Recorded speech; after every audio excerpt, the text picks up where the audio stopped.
Hey, welcome to episode 19 of Credit 101, at least the best episodes of Credit 101. Let me back up. This is the best episodes of Credit 101. The actual episode of Credit 101 is actually episode 55. So in this episode, we're going to talk about the first steps to actually get out of debt. And I actually created a debt reduction planner. This is just to start getting the ball rolling. Say, hey, you know what? Let me just try to do this for 2 months. Let me give myself 2 months. Let me just stick to this one plan, and then I'll go from there and just keep changing my plan. That's what this is. So it's multiple steps you can do, and we're going to go over it. It's 6 steps that you have to take total, and this is an actual copy of it, but we're going to go over it. If you guys are in a membership, because it's the actual Credit 101 membership, go ahead and download it down below. You already have access to it. If you guys don't have the credit membership, it's only $1 for the first 7 days. After that, it's going to be a $9.99. Like literally, I have it under $10 monthly for this, you guys. So definitely check it out. It's down below in the description and in the comments. You have over 40 different downloads like checklists, worksheets, dispute letters, and guides. Some great information. And if you guys have the membership, this can really make sure that going through these different steps can make sure that your credit score is going up. Like this is stuff that I wanted to make sure I created for like my kids, my family. And also I just feel like if I knew this information, my credit would have always stayed lit. Since I turned 18, before I was 18, I would have made sure my credit was lit with this information. And my parents could have probably did the same thing, made sure my credit was lit. But let's go into this because we need to think about actually reducing our debt. So this is the actual planner, you guys. So this is only going to be set a time like 3 months. Say for 3 months, this is what I'm gonna do. Okay, these are cards I'm gonna pay down. We're gonna go over that. So prioritize your debts, organize your debt. You are actually create a plan to pay off the debt over time. So use this guide to track your progress and then stay motivated on your journey to the financial freedom. So the first thing is you want to start listing your debts.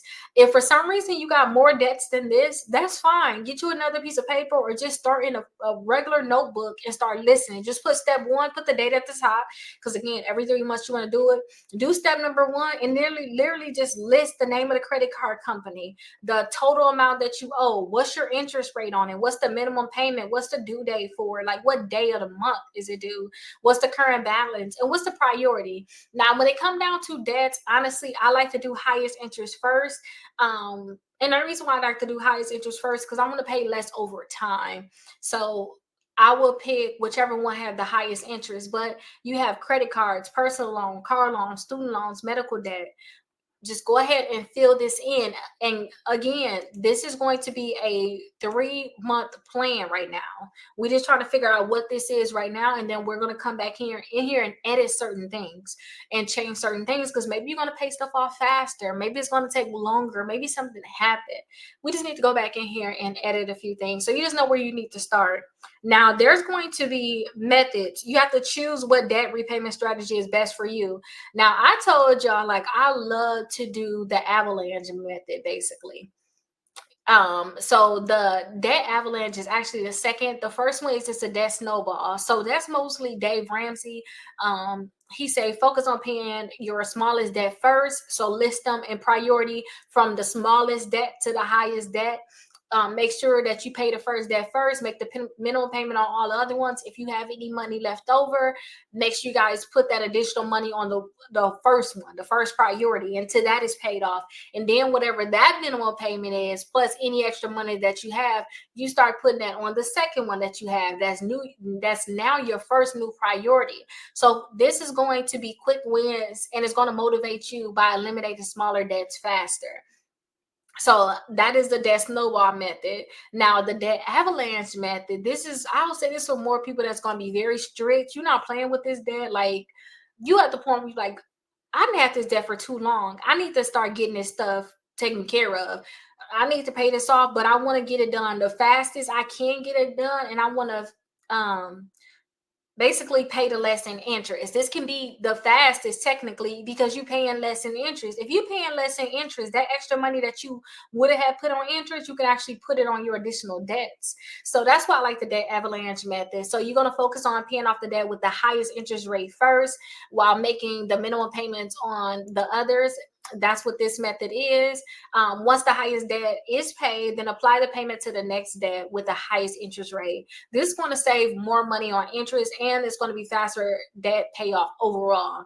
So you need to pick what's your strategy. Are you going to do snowball, or are you going to do avalanche? Just check it off. Now, the next thing is create the monthly payment plan. So you use this section to plan your debt payments each month based on your chosen repayment strategy. So you can say, hey, the debt you're going to focus on for January, maybe you could just put priority 1 and 2. What's the extra payments you're going to make? What's the minimum payment? So what's the total that you actually have paid too? So it's actually January through December on here. So you can put 2020, put the dates on here. Basically, I don't want to say no dates out loud because this can actually be used in the future too. We don't want to be in 2030 and this can still work. Even though it's 2024, we're recording this, but still put the dates on here, and just put what you're dedicating to pay on these different debts. Now, after that, you want to actually track your progress. So monitor the progress over time by updating your current balances each month. So you can actually have a pencil here, you guys, and you can actually pencil it in, or you can put step 4 in that notebook I was telling you about. And every month, just keep, turn the page, updating it, changing it. Or you can print this out, and this whole thing can be a monthly tracker, whatever you want to do. But put whatever your starting balance is, and what's your current balance, and then what's the goal? Where do you want it to have it at? Okay. And then make sure you celebrate milestones. So set small goals and celebrate your progress as you pay off each debt. So whether if it's just paying off one credit card, or you just actually reducing your total debt by a certain percentage, rewarding yourself is going to be so much better. So make sure you guys reward yourself so that you can stay motivated. I told y'all I gained a lot of weight by motivating myself with food. Now I motivate myself by saying, oh my gosh, once you do this, you're going to have more money to take that one trip that you want. You want to go here. And that total trip is $10,000, something like that. I'm motivating myself on things that I want for the future. And I'm thinking about, oh my gosh, you paying this off going to help with your grandchildren, your great grandchildren, your family, generations to come. I motivate myself by that. Or you can just take yourself out, especially if you're on a high debt payment. Maybe you certain things you just cut out. Maybe you don't eat out, so now you go out to eat for one day. Maybe you just go pick up something. Say, okay, I'm just gonna get some fast food. It's not gonna be more than $20.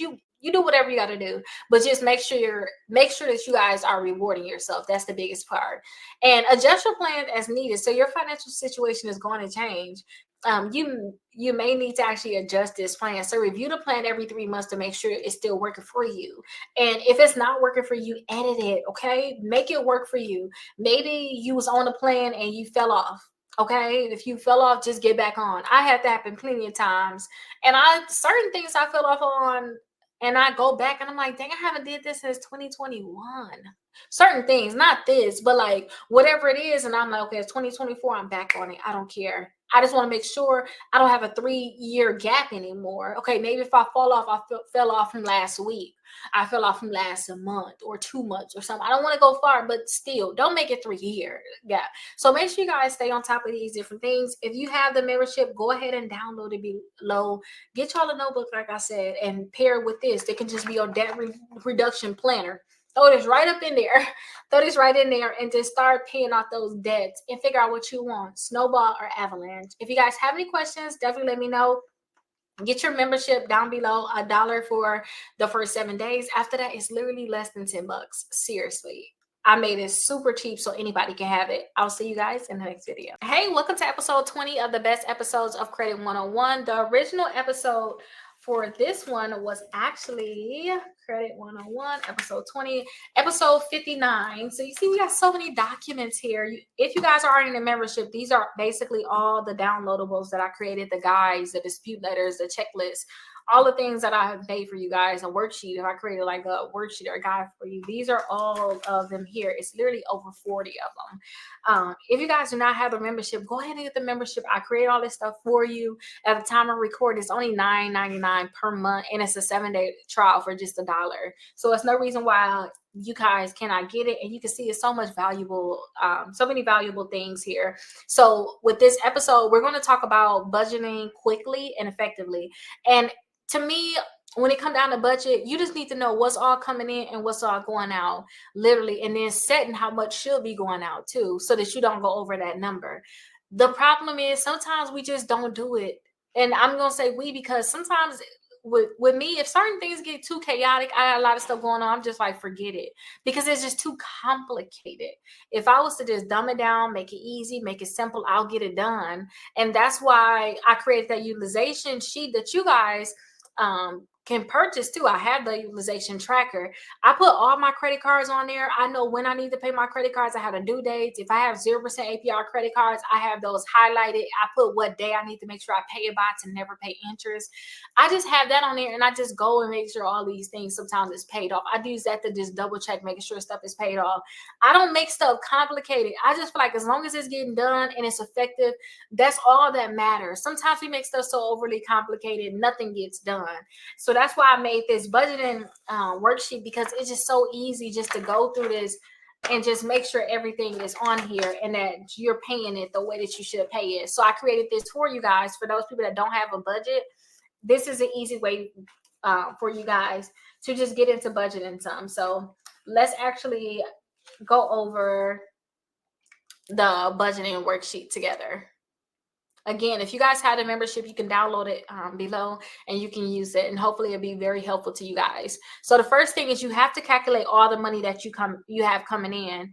You need to know how much you have coming in to even know how much you can potentially have going out. Because if you have more money going out than going in, you have to figure out, are you using too much money on your credit cards in? Are you using your credit cards as basically a crutch for you because you don't see your expenses as much? You know, you have to look at these different things. But when it comes down to your income, you'll put your salary or your wages after your taxes on here, and this is going to be for the month, so monthly. Okay, this is not going to be for the week. For this is going to be for a month. And then also, if you have any type of side gig or freelancing gig, put it right here. Any income here, your rental income, child support or alimony, investment income, or other. Maybe you get other income from something else, whatever that is. You can go ahead and put that on this line, and then add it all up, and then that's how much you get per month. That will help you figure out how much money you have coming in per month.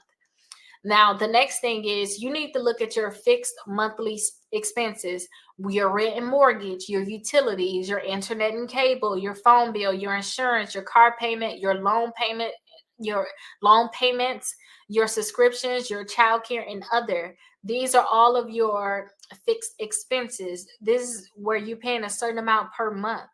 And I know with mine, with childcare, is actually per week that I'm paying, but I can easily do ×4. Make it simple, y'all. Or if it's 5 weeks in that month, I like to just go based off of maybe a Friday. I still go off of that, even though my income is not based off of a Friday. I still go based off of a Friday and say, hey, how many Fridays I have in this month? And I calculate that way. But with childcare, I got to pay it on a Monday, though. So maybe you'll go based off of Monday. But whatever y'all want to do, just calculate. If it's 4 you paying every week, just put four time, multiply by 4 or multiply by 5, depending on how many weeks it is and what day you have to actually pay it. Okay, so just calculate all of your expenses, and then track your variable expenses too. These things are not fixed. Even though groceries should be fixed, I think groceries should be a fixed amount that you're spending every month. But what's your estimated amount? When it comes down to gas, what's your estimated amount? Dining out, shopping, personal care, medical expenses, and any other expenses, what is the estimated amount that you want to pay? And then at the end of the month, you can come back in and say, what was your actual amount? Now, estimated, you want to stay at that amount. If you're budgeting a certain amount, you want to stay at that amount. Now, the next thing, set aside some money for your savings. So you may want to aim to save 20% of your income. And doing this is going to help you make sure that you have a good savings plan. So 20% of it, you could be putting money into your emergency fund. Once you have your emergency fund full, maybe you want to put into your retirement accounts, where your 401k, and for me, maybe your IRA, saving for a big purchase, maybe a house or a car, putting some money to the side for that, vacation, college, or just other, whatever it is. Y'all can put whatever y'all want to put on here, but just whatever you want to save money for, you'll just make sure you put the amount that you plan to save. And then calculate your totals. What's the total monthly income? What's the total expenses on this line? What's your total variable expenses? What's your total savings? And then what you're going to do is you're going to do income minus expenses minus savings, and then that's going to tell you how much you have remaining. Okay. Now you want to make adjustments. Maybe you're going to find out that, maybe go back up a little bit.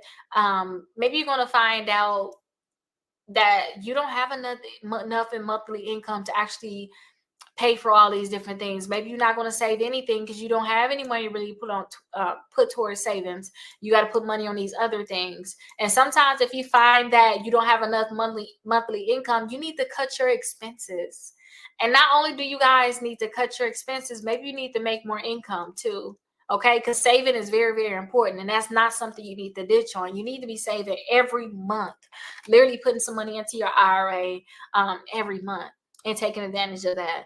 Now, step number 6 is just making adjustments as needed. So if your expenses, again, exceed your income, you need to find areas that you need to cut back, really. And then track your spending daily. Use apps or a notebook to record everything that you spend money on. And then cut back on non-essentials, maybe dining out and subscriptions.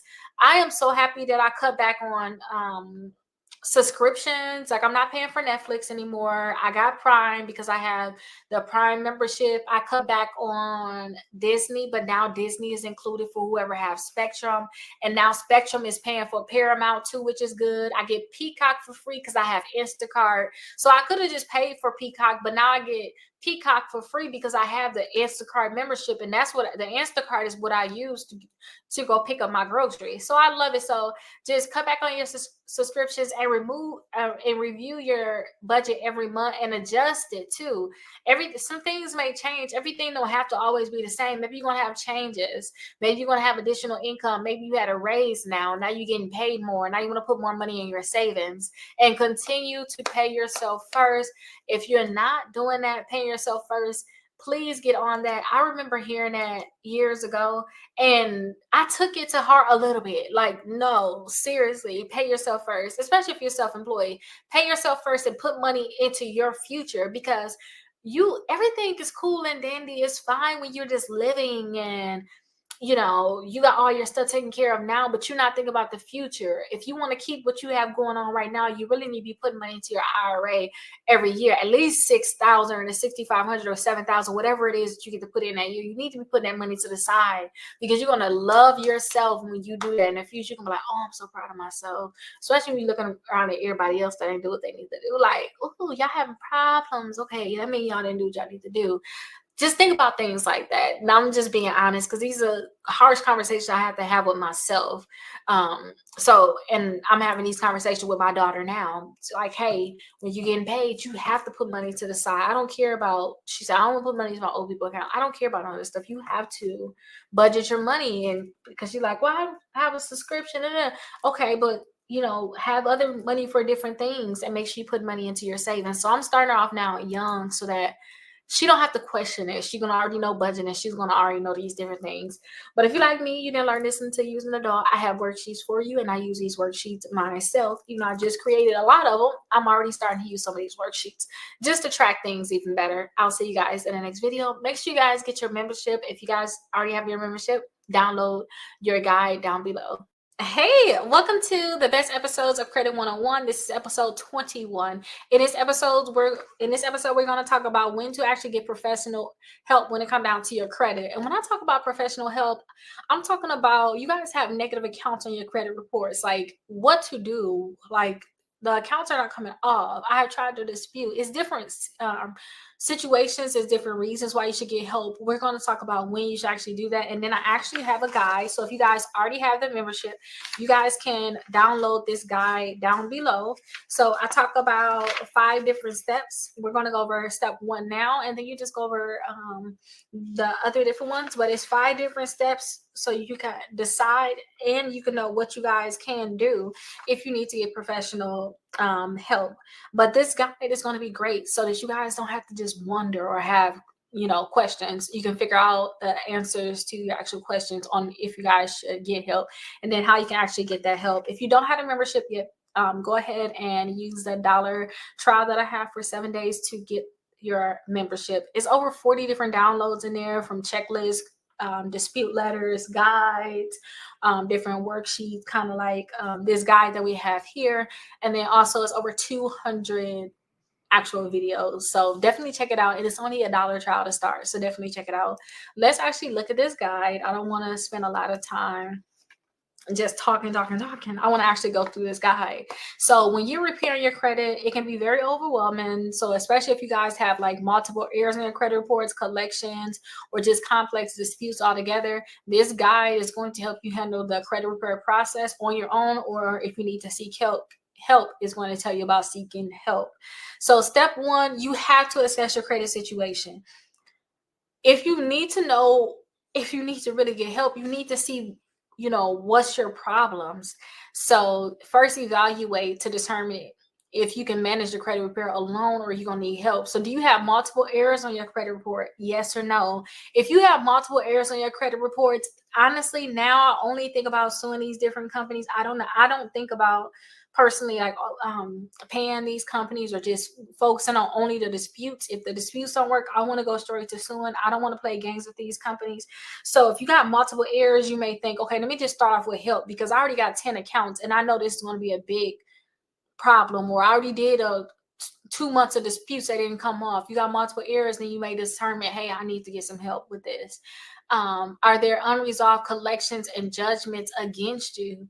Do you have, Midland, LVMV funding, ERC? Do you have these companies saying that you owe them? Do you have any judgments that's out there too? But don't forget, judgments should not be on your credit report.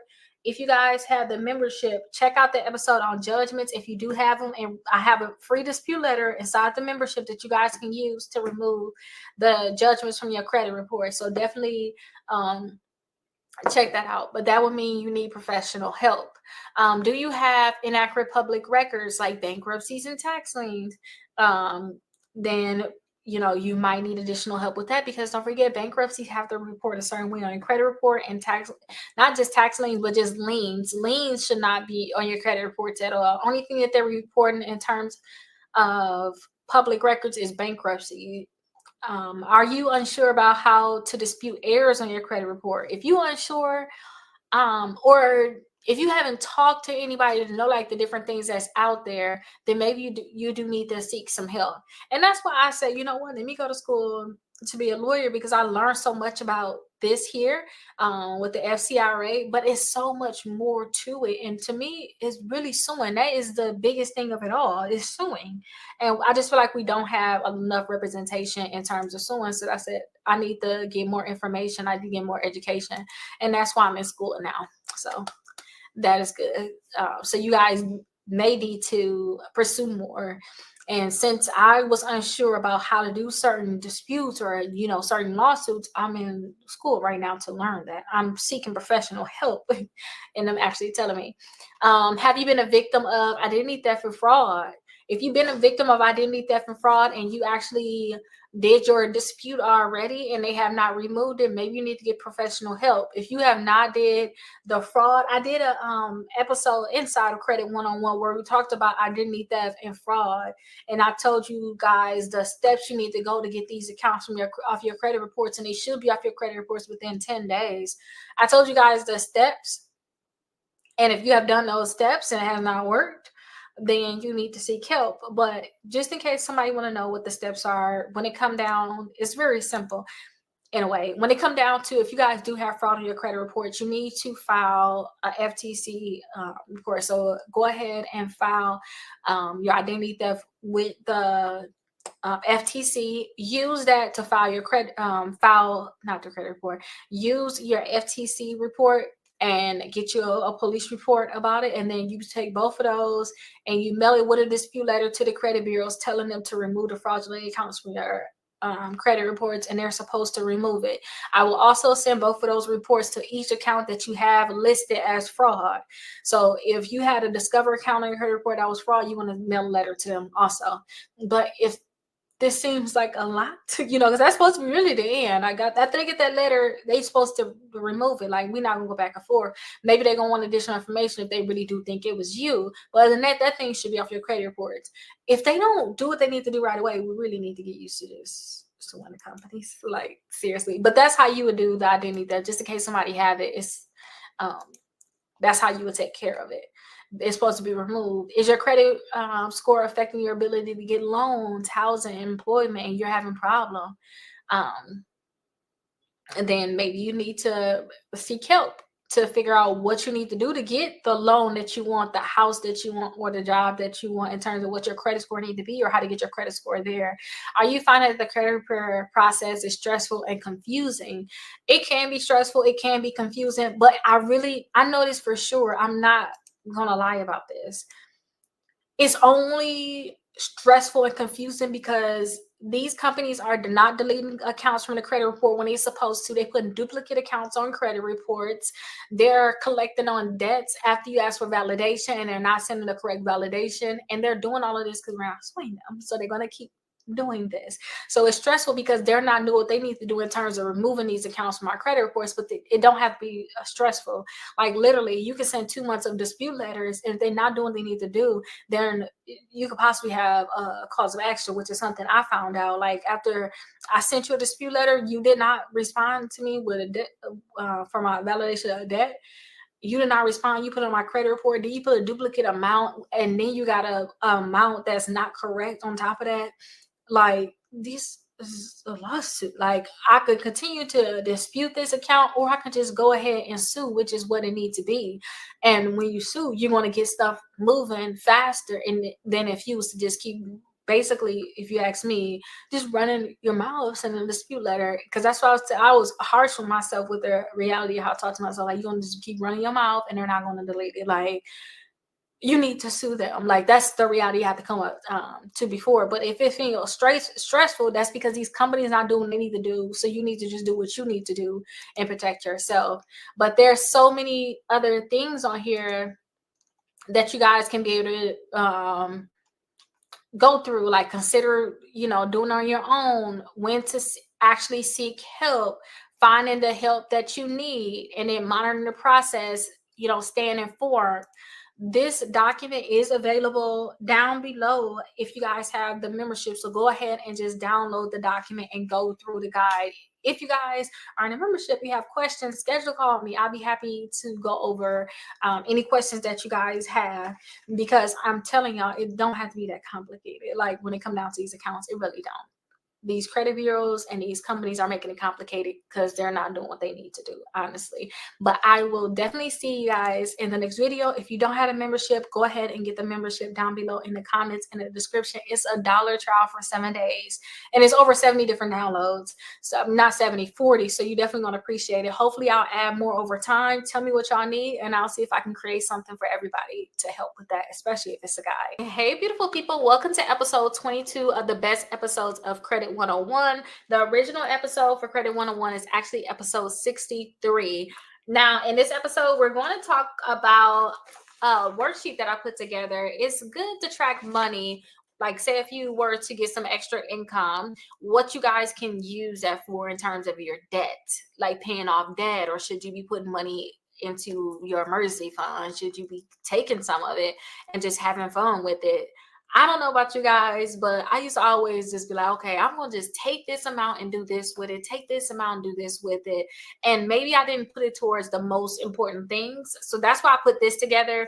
And I also want to make sure I teach my kids things like this, or even for myself, it helps me separate like how my money is, and if I was to get a large amount. So I just want to show you guys the same thing, because you guys can use this to determine what you want to do with your money. If you were to get extra money and you just don't know what to do, or you plan on blowing it and it's something better that you can do. So let's actually look at this. If you guys have the membership, you can download it right below. Just go ahead and download it, and then print it out or use it in your iPad and start filling it out when you get extra money, or if you have extra money now and you really don't know what to do with it. If you don't have a membership, it's literally $1 for the first 7 days, literally. And then it's $9.99 at the time of recording this. So I know it may go up, but just go ahead and check and see how much it is at the time of recording this. Let's get into the guide. So here it is here. So when you guys receive extra income, whether it's going to be a bonus, a tax refund, tax season is coming up, you got a side hustle, or you just had like unsuspected windfall where you just got some money out of nowhere. I want you guys to come up with a plan on what to do with that extra income. So I want you guys to calculate what it is. Maybe it's multiple things. You know, maybe you got some side hustle income. Maybe you get a tax refund. You got a bonus or commission. Maybe you got a gift or whatever it can be. Go ahead and put those numbers here and then figure out what's the total you have. Now, you guys can prioritize your debts. These is just how I would kind of look at it as, especially depending on your situation, because I have been listening to Dave Ramsey some. So it is certain ways I would love to put things, but if you get a large sum of money and you just want to evenly get ahead on everything, then this can be a good one for you. So make sure that you put at least 20% towards your emergency fund. If you already have your emergency fund there, then maybe you want to put it towards the next thing, which is paying off debt. You already putting 30% on that, but maybe you want to actually put full 50% on that. Investing in your future, whether you're going to do the retirement or like the college savings account, you can put 20% there. You can set aside some stuff for like some short-term goals. Maybe you wanted to have a vacation, so maybe you put to the side the 15%. And maybe you want to do a home repair. So maybe you like, oh, let me put to the side 15%, and then I'll use all of that money to repair whatever I need to repair around the house at the time, or just put that for later on. And then maybe you just want to treat yourself with only 15% and not the full 100%. But these are the different percentages. Maybe you just want to put 15%, you know, in your pockets. You can do whatever you want to do with it. And then that can actually be your vacation too. But this is a nice breakdown of what you can do. You can pick what you want to put it towards, but this worksheet can be great where you can actually just fill it out. So again, where are you going to put it? Are you going to put a percentage towards these different funds, and what's the amount you're going to do? This is where you're going to actually fill it in. So I know for emergency fund, I say, hey, do 20%. Maybe you want to do 0%. Like I said, do 50% towards your debt. Go ahead and fill this out so that you can know where to put it, and then we'll start filling everything out. So for the emergency fund, you know, Dave Ramsey talk about, if you try to be debt free, you go ahead and put $1,000 to the side. Maybe you're trying to put your full 3 to 6 months of expenses to the side too. So you can go ahead and fill this out and put it in like months. Maybe you're getting multiple ones, or maybe you're just going to have one check. So you could put here exactly how much you're going to save, like what's your goal and how much you're going to actually save. If you want to separate and say, hey, for the next 6 months, I want to get to my goal for my emergency fund. I know I need 15,000. Let me go ahead and separate it. Let me divide it for 6 months. And then you want to put your goals and then how much you actually save. That'd be good too. Now, down payment on high interest debt. Do you got some credit cards? What's the interest rate? Whichever one is the highest, that's where you should put the money down on. And usually a lot of times it's going to be credit cards, especially if you guys are not paying your statement balance by the due date.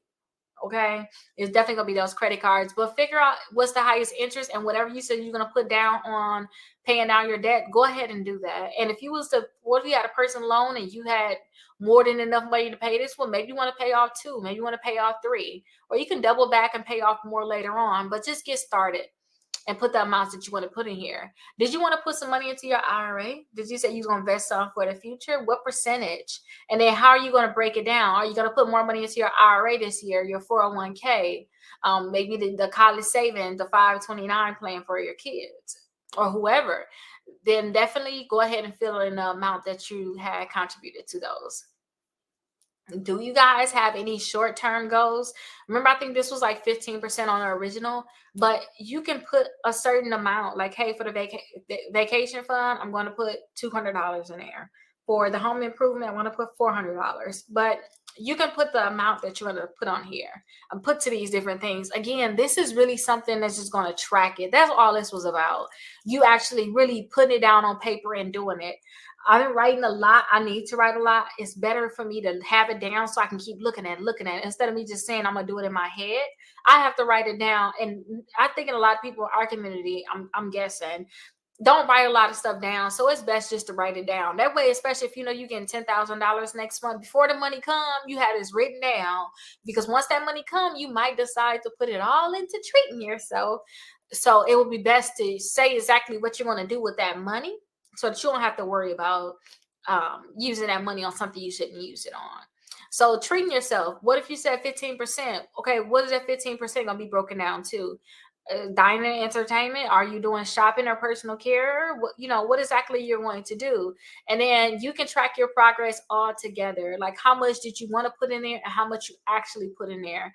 And again, the thing is, when you have this extra money, it's extra income, go ahead and put it towards something, especially if you do like a side hustle. And with that side hustle, you're technically trying to use that to pay off debt or to fill in these numbers. You see, it was multiple spots where you can go on for months, like the emergency fund. We got 6 different spots, 7 different spots. Maybe you want to set a 6-month goal to put money in there from your side hustle alone. This is what this thing can be really good for. But when you guys get this extra money, please do something good with it. What's the point of really having extra money when it's going to be so temporary, when it's not really pushing you forward? So I always think about that, like, how is this really going to push me forward when it come down to money? So if you guys have any questions, definitely let me know in the comments. If you guys are in a membership, I'll make sure I answer your question directly. Make sure you download it.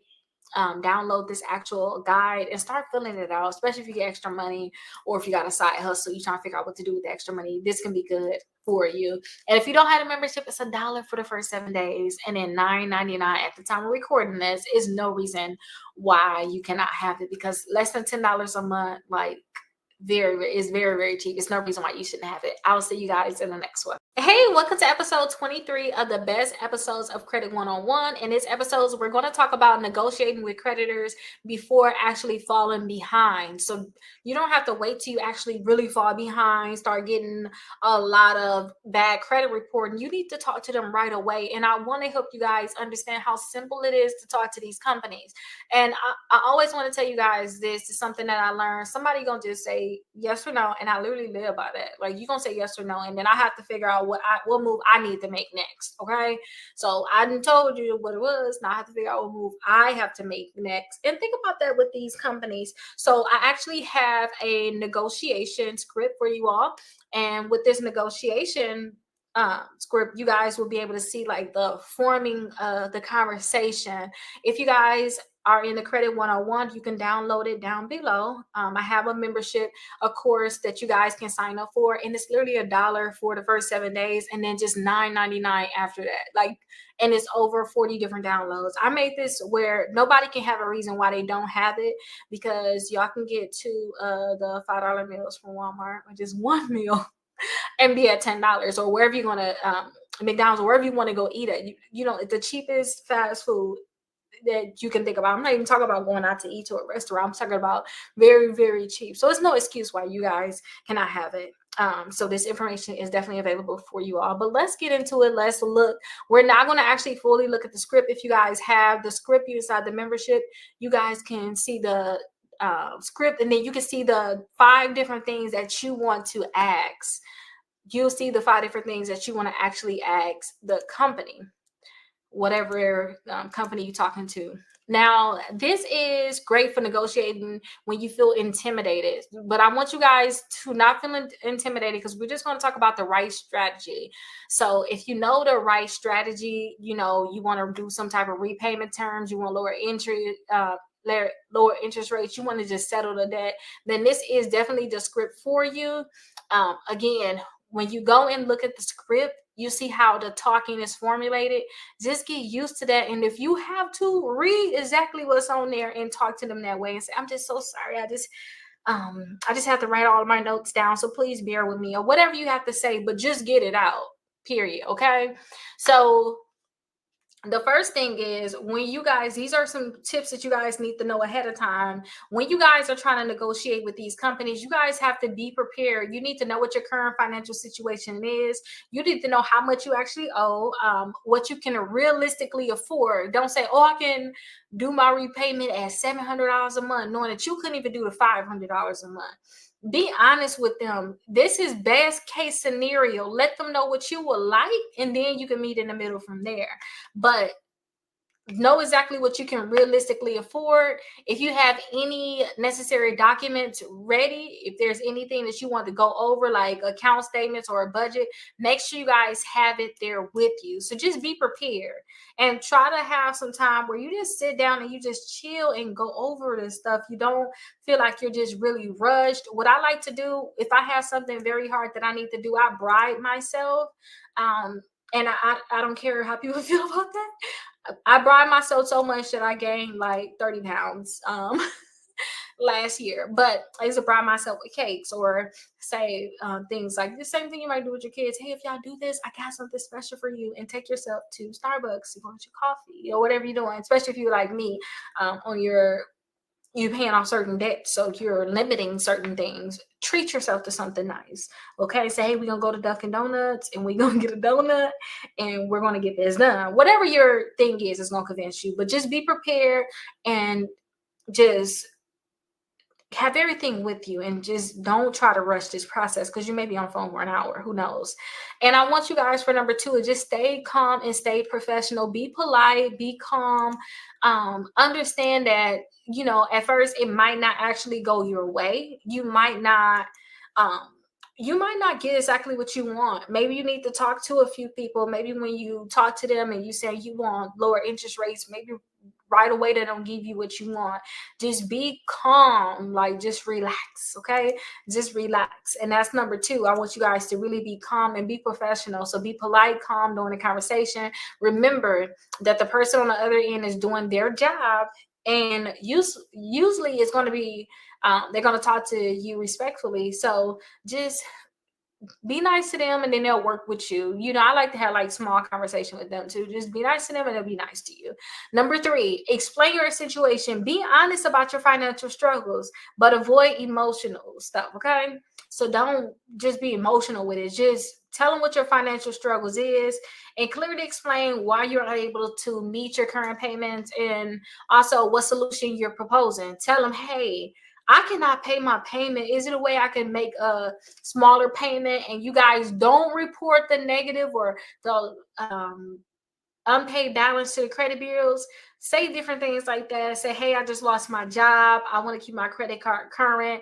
What can I do in terms of my payment? Can I skip this payment this month? Like, what can I do to avoid me having bad credit reporting, or me messing up this card fully? So try to figure out what it is. And we're going to talk about some of the things too that you can negotiate. So number four, what to ask for. Determine ahead of time what you want from the negotiation. So a few examples are these, and then there's more examples down below. Okay. Do you want them just to lower your interest rate? Talk to them about that. Do you want them to reduce your monthly payments? You can talk to them about that. If you guys had a late fee, you can ask them, can actually waive that late fee for you.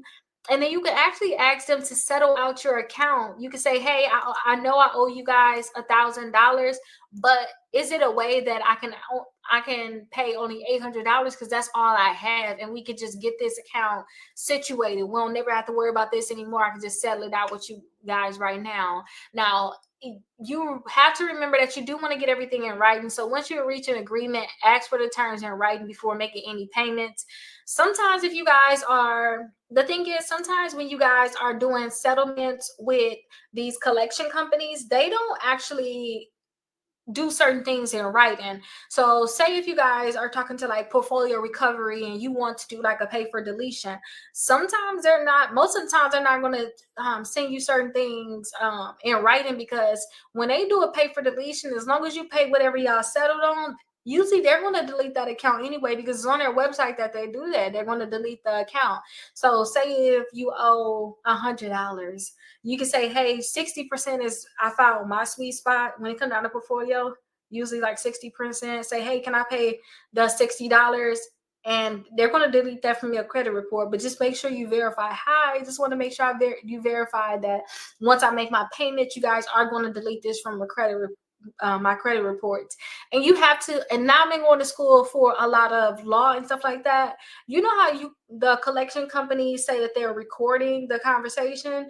I don't too much think, I do want stuff in writing, but I'm not too like, I'm not gonna go crazy if I don't get it in writing, because I know that they're already recording the call, and I know that if they don't do what they need to do, I'm possibly just gonna sue them anyway, and I can ask for that recording, and I can say, hey, we talked about over the phone call that you were going to do this, and if they cannot produce that, then that's going to be a problem. Just make sure you keep the date and the time that you actually talk to them, because that's going to be major. But that's down below is the actual script. Just be calm, you guys, and just, again, take everything step by step. The key thing is this is what I want. How can we meet in the middle? That's the whole conversation, literally. And if you can't do this and you're very nervous, then literally word for word, just repeat what's on here, okay? And you might be transferred a few times. Don't get discouraged. You definitely have this, okay? And if you don't have a membership, look down below. It's $1 trial for the first 7 days, and you guys are going to have over 40 different documents available. The whole 206 episodes with no commercials are on there also, and these bonus 30 episodes are also on there, because it's additional information here that you guys can definitely use based off of the over 40 downloads that you guys have. So I'll see you guys in the next one. Hopefully this was very helpful to you guys, and you get whatever you want to get negotiated, and it's on the terms that you want. Hey, welcome to episode 24 of the best episodes of Credit 101. In this episode, we're going to talk about the 5 reasons why your student loans can actually be canceled. And I actually created a guide for you all. So look down below. If you guys already have a membership, you can be able to download the guide. As you can see, all of these is basically all of the different things I created for the membership. So as I record them, I like to just have an actual copy here that I can actually look at and like flip through. And then also, you guys, if you had a membership, you can download it down below. So just go ahead and look at your downloads, and you can just download the actual document. But it's actually a checklist. So I have a student loan cancellation eligibility checklist that I created for those people that need to see, or they want to know if they're eligible to get their student loans actually cancel. So let's go over this guide. If you guys don't have a membership already, please get the membership. It's literally $1 for the first 7 days, and it has over 40 different downloads, from dispute letters that I personally created for the membership, checklists, guides. Is so much in there, and different worksheets that I created so you guys can track certain things. And we're talking all things credit. So definitely sign up for it. And it has over 200 videos with no, if you guys don't pay for like the premium on YouTube, you guys don't have any ads. So you can flip through, you know, fast forward. You can do whatever you want to do in terms of looking at the videos without the ads inside the membership. So go ahead and check it out. I have the link in the description and in the comments. So let's go over some of the things that's on this checklist. So when it comes down to student loan forgiveness, make sure you guys go through this checklist. You can determine if you have it. If you guys do have anything where you think that you may qualify, then you're going to have to talk to your servicer to figure out what you need to do for your next step. So the first thing is you need to review what type of loan you have. So you have to determine what type of loan you have, so that you can determine, are they even eligible for forgiveness? So do you guys have federal direct loans? Do you have the FFEL loans? Do you have the Perkins, or do you guys have private student loans? Now, let me say this. I know with private student loans, a lot of times for cancellation and forgiveness, where you can't do those. We're talking about federal loans, forgiveness for federal loans. But you can go ahead and check out yes, yes, yes, or no. If you're saying yes, then these are the type you'll see if those loans could be forgiven. But I know for sure, like personal student loans, it's not really one of, we talking about federal loans. So you have to check your eligibility for the public service loan forgiveness. And this is for people that got public service jobs, like in the government, nonprofit, in education. You may be eligible if you hit the following. You have to work full-time for the government or nonprofit organization. So yes, you have made 120 qualifying payments under an income-driven repayment plan. And you can say, okay, yes or no. Or you well, not or, but and you have federal direct loans, or they have been consolidated into a direct loan, then yes. Then if you guys have that, then you may be eligible for the PSLF. Okay, so definitely, just check yes or no, and then once you know, okay, it may be something possible, or say if you look at all these different things and you don't qualify because you haven't did the 100 and you haven't done your 120 payments, then I want you to call your servicer just to make sure that your information is correct. And honestly, I don't, even if y'all man, y'all should have some type of leisure journal, something where you write it down and you have it as a goal. Hey, I got 3 more years and then these loans will be forgiven. I just got to continue to do this. Like, talk to your student loan servicer and say, hey, this is what I'm trying to do. Is there anything else I can do? This is what I'm trying to do. And then you set the goal. Maybe you don't have basically the 10 years of payments, but you did it for 7 years. You got 3 more years to go. Then you need to write it in some type of journal that you're going to look at again, like in a new year, to put on your next journal to say, hey, this is when I can ask for forgiveness. And if you're crazy like me, and I don't know, I want to say crazy. If you don't want to miss a moment, if you don't want to forget something, then put it in your phone. And if you gotta go years out, then go years out. But as long as you get the notification, that's all that matter. Because maybe you don't qualify now, but maybe you will in the future. Just keep track of it, basically. And call them and bug your servicer. Call them and bug them.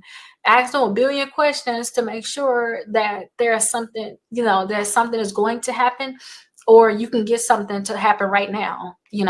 Like, oh, I want to do it in 3 years, or hey, what can I do right now? Call them and bug them.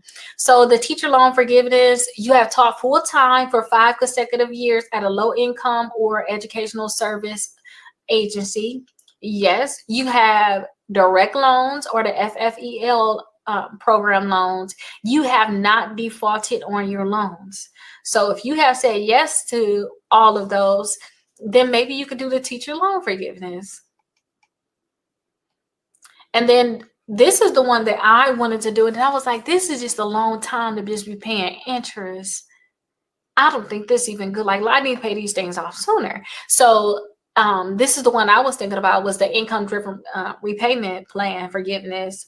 So this going to be based off of your income. They're going to have you pay a certain amount per month. So as long as you have made payments under the income driven repayment plan for 20 to 30 years, then you can think about the forgiveness. You have direct loans or consolidated FFEL loans, then they can think about forgiveness. Or your payments were based on and then your payments are based on your income and your family size, then you would say yes, then you can get forgiveness. But again, y'all, this is 20 to 70 years. Me listening to Dave Ramsey, student loans need to be paid off immediately, seriously, because of the amount that you guys are going to be paying. But if you can get some type of cancellation or forgiveness, get it. But don't just wait and depend on this forever, because you can end up paying way more in the future. We could just got it over with and paid it. So check for the Perkins loan cancellation. So you work in a qualifying public service role, you're a teacher, nurse, law enforcement, military, and you have the Perkins loan. Cancellation is based on your service performed. So if you guys saying yes to these different things, call your servicer to see what you need to do. Now, I did have one of my clients years ago was able to get the total or permanent disability discharge, where they was able to discharge his student loans because he was classified as disabled. So if you're unable to work due to a permanent disability or determined by a physician, the VA, or Social Security Administration, then you may be eligible. You have federal direct loans, FFEL loans, or Perkin loans, then you may be eligible. I have personally seen somebody do this, and I never thought about this until now, that people can really do this again. So if you guys have a disability, or if you get in the Social Security, got you with the VA, or a physician can say that you have a permanent disability and you are unable to work, then this would be good, you guys. You can get rid of those student loans. Definitely think about that. Check for the borrower defense to repayment. Your school misled you, or they engaged in illegal practices like false advertising, misrepresenting your job placement rates, you may be eligible. If you attended a qualifying institution, then you guys can get a cancellation, get cancellation this way. I have seen somebody else do this one too. So definitely these can be great ways where you don't even have to worry about paying them off anymore. So definitely look into it. Now, temporary programs or adjustments, you guys can qualify for the PSLF waiver. That's allowing past payments to count towards your forgiveness.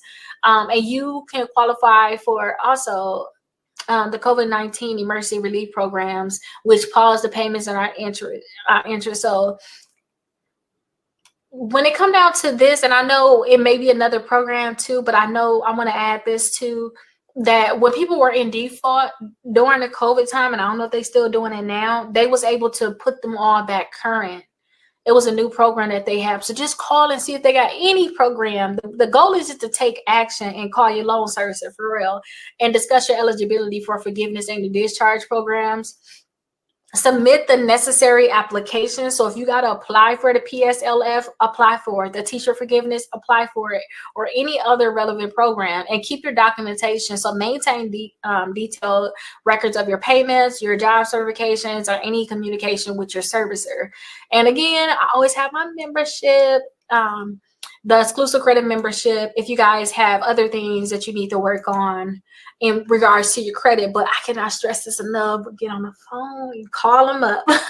Get on the phone, literally give them a call, your servicer, and say, hey, I want to figure out if there's anything out there I can do in terms of cancellation or forgiveness for my student loans. Call them up. They're going to tell you yes or no, and they're going to be able to help you with whatever they actually have. They'll tell you the different steps, because when I was talking to my servicer previously about something totally different, that's how I learned about other stuff. And I'm like, dang, I don't qualify, but that sounds nice. But whoever qualified, you might qualify for the stuff that I wish I could be able to get qualified for at that time when I talked to them. So definitely give them a call. If you guys have questions, definitely let me know. Put the questions inside the course. I'll answer the questions for you. I might even make a video and send it to you, but I'll have your phone number and your email address. So I text it to you to make sure you watch it. And I'll probably have it available for YouTube or inside the course.